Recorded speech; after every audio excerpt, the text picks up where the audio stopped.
Assalamualaikum warahmatullahi wabarakatuh. Perkenalkan, nama saya Nur Fajrina Septinisa dengan NIM 204191010. Di sini saya akan menjelaskan mengenai agroindustri itu sendiri. Namun sebelum masuk ke dalam agroindustri, saya akan menjelaskan mengenai agroindustri.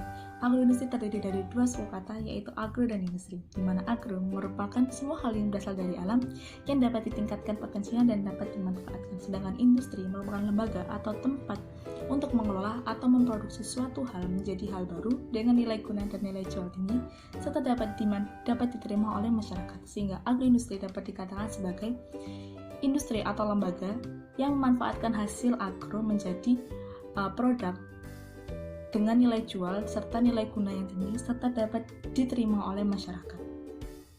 Hasil agro tersebut berfokus pada 5 sektor besar yang ada di Indonesia, yaitu sektor pertanian, perkebunan, perikanan, peternakan, dan kehutanan. Di mana sektor itu sangat berkembang di Indonesia karena Indonesia merupakan negara agraris dengan iklim tropis. Agroindustri juga berfokus pada 3 hal, yaitu manajemen, rekayasa sistem, serta proses. Di mana pada saat ini saya akan menjelaskan lebih dalam mengenai manajemen agroindustri.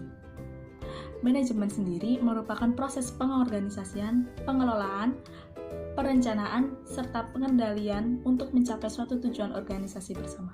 Tujuan dari organisasi ini dapat berupa visi dan misi organisasi. Untuk yang pertama, saya akan menjelaskan mengenai manajemen sumber daya manusia. Yang pertama, Human Resource Management, yaitu lembaga yang mengatur tentang produktivitas dan kinerja dari para pekerja untuk mencapai suatu tujuan dari organisasi.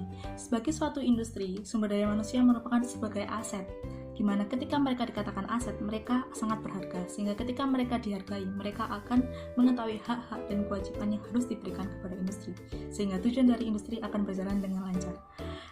Fungsi dari Human Resource Management ini ada 3, yaitu requirement, performance, dan development. Requirement ini mereka berfungsi untuk merekrut para pekerja baru dengan job desk dan job description sesuai dengan industri. Contohnya bagi industri berbasis agro, yaitu mereka harus cakap berbahasa Inggris, mengetahui bahan-bahan agro, mengetahui sifat-sifat dari bahan agro. Yang kedua, performance. Mereka berfungsi untuk menilai kinerja para pekerja, apakah kinerja mereka melambat, apakah kinerja mereka efektif, ataukah mereka terdapat konflik dengan sesama para pekerja. Mereka akan memberikan terobosan-terobosan baru untuk meminimalisir hal tersebut, sehingga efektivitas pekerja akan semakin tinggi dan dapat mencapai tujuan dari perusahaan. Yang ketiga adalah development. Development ini dapat dilakukan dengan 2 cara, yaitu mentoring dengan para petinggi suatu industri tersebut ataupun dengan training. Training ini dapat dilakukan off jobs atau on jobs.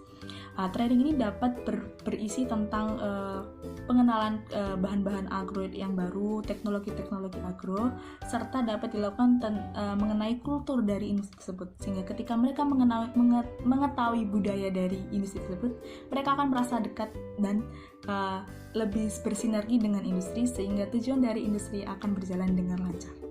Yang kedua, manajemen operasional. Manajemen operasional.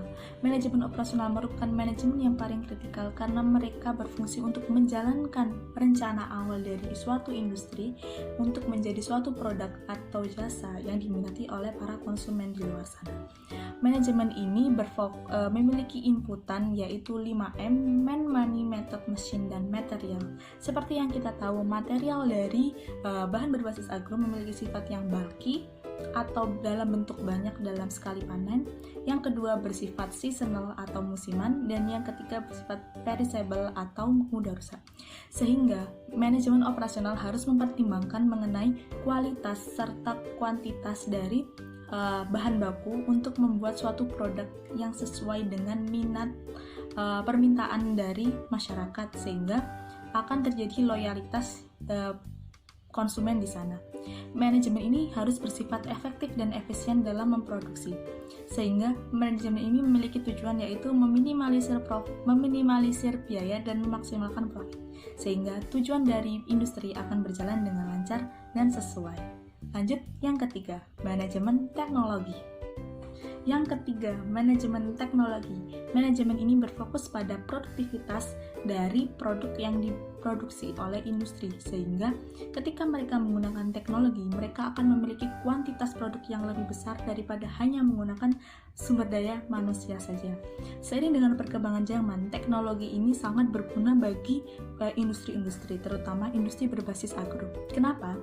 Karena industri dari berbasis agro memiliki bahan baku yang memiliki sifat yaitu perishable, bulky, dan seasonal, sehingga mereka harus mentreatment bahan baku tersebut supaya memiliki kualitas yang masih fresh dan bagus, sehingga ketika diproduksi akan menghasilkan produk yang memiliki kualitas yang sangat bagus dan tinggi. Seperti contohnya, dahulu ketika memproduksi suatu keripik, mereka akan menggunakan proses deep frying. Namun seiring dengan perkembangan zaman, mereka bisa menggunakan proses vacuum frying, di mana nutrisi, warna tidak banyak berubah dari bahan baku, sehingga produk memiliki kualitas yang lebih baik. Lanjut, yang keempat, manajemen lokasi. Yang keempat, manajemen lokasi. Manajemen ini melatar belakangi atau mendasari industri tersebut dibentuk. Terdapat dua jenis lokasi industri. Yang pertama, memilih lebih dekat dengan bahan baku. Yang kedua, memilih lebih dekat dengan pasar atau konsumen. Yang keduanya memiliki sudut pandang yang berbeda dan keuntungan yang berbeda sesuai dengan tujuan dari industri tersebut. Yang pertama, memilih lebih dekat dengan bahan baku karena mereka ingin memberikan bahan baku dengan kualitas yang terbaik, karena mereka telah memperkirakan raw material yang digunakan akan mengalami susut bobot atau mudah rusak ketika industri berada jauh dari bahan baku. Yang kedua, industri memilih lebih dekat dengan konsumen karena mereka ingin meminimalisir biaya distribusi sehingga industri memiliki lebih banyak profit atau laba, sehingga tujuan dari industri tersebut dapat berlangsung dengan baik dan benar. Jadi pemilihan lokasi tersebut menyesuaikan terhadap tujuan dari industri tersebut digunakan. Lanjut ke yang kelima, yaitu manajemen marketing atau pemasaran. Yang kelima, marketing management. Marketing management merupakan seni atau ilmu untuk menciptakan 1. Permintaan pasar, 2. Strategi pasar, 3. Targeting pasar, 4. Kepuasan pelanggan, serta 5. Peningkatan keuntungan suatu industri. Dengan adanya manajemen pemasaran ini, industri akan mendapatkan laba dan keuntungan sehingga produksi akan selalu sustainable dan industri akan berjalan lama. Dalam perencanaannya, manajemen marketing ini melakukan satu analisa. Analisa yang dilakukan bisa berupa analisa SWOT dan analisa pasar. Yang kedua adalah perencanaan. Perencanaan ini dapat dilakukan dengan cara menciptakan strategi. Strategi yang biasanya diciptakan adalah strategi STP, yaitu strategi targeting dan pemasaran. Dapat dilakukan dengan cara 5P, yaitu pengenalan produk, pengenalan harga, pengenalan dengan cara iklan, pengenalan dengan cara pemasaran, dan pengenalan kepada orang-orang atau konsumen. Yang ketiga adalah pengimplementasian, di mana perencanaan tadi diimplementasikan di dunia pasar sehingga dapat berjalan dengan lancar. Yang kelima adalah evaluasi atau pengendalian, sehingga ketika terjadi pelonjakan permintaan, manajemen pemasaran akan mengaturnya sehingga produksi akan tetap berjalan dan laba atau keuntungan tetap masuk ke dalam industri. Lanjut, yang keenam. Yang keenam, logistik manajemen.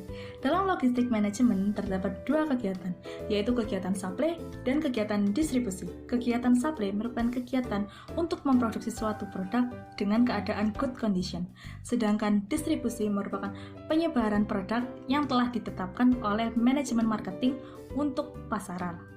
Dalam kegiatannya, logistik manajemen ini memiliki alur, yaitu yang pertama adalah supplier, di mana kita menentukan supplier untuk satu kemasan.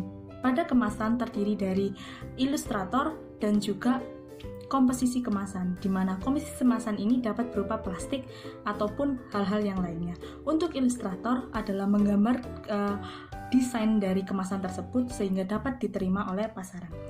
Dan juga pada supplier ini dapat ditentukan bahan produk, di mana dari bahan-bahan tersebut kita dapat menentukan supplier-supplier mana saja yang dapat kita percaya, yang dimana barangnya, kualitasnya sesuai dengan kriteria dari industri yang industri tetapkan. Contohnya seperti produk-produk agro yang mana memiliki sifat-sifat seasonal, perishable, dan juga bulky, sehingga kita harus memperkirakan berapa supplier yang harus kita tentukan untuk bekerja sama dengan industri supaya dapat memenuhi target produksi kita. Yang kedua adalah industri, di mana industri akan memproduksi suatu produk bahan baku tersebut menjadi produk dengan keadaan good condition. Yang ketiga adalah distribusi, di mana dapat dilakukan pemasaran lewat nasional, lokal maupun internasional sesuai dengan target yang telah ditentukan oleh manajemen marketing. Yang keempat adalah retailer, di mana dari retailer ini produk-produk tersebut disebarkan sehingga dapat diterima oleh konsumen dan dapat terjadi loyalitas konsumen. Lanjut yang ketujuh. Yang ketujuh ada Management of Quality, di mana lembaga yang menaungi tentang kualitas dan mutu produk yang telah diproduksi oleh industri tersebut, apakah produk sesuai dengan standar dari industri maupun standar dari Dinas Kesehatan pemerintah. Standar-standar tersebut dapat berupa GMP atau Good Manufacturing Product, SSOP, Standard Sanitizing Standard Operation Procedure, ataupun HACCP, yaitu Hazard Analytic Critical Control Point. Ketika standar-standar tersebut diimplementasikan pada produk, maka produk akan cenderung memiliki nilai yang lebih positif. Nilai-nilai tersebut dapat berdampak kepada industri. Yang pertama yaitu produk dapat diterima oleh masyarakat sehingga terjadi kepuasan pelanggan. Ketika pelanggan puas dengan produk, pelanggan akan cenderung lebih memilih mengonsumsi produk tersebut sehingga loyalitas konsumen terjadi. Yang kedua, produk dapat ditingkatkan sesuai dengan kualitasnya.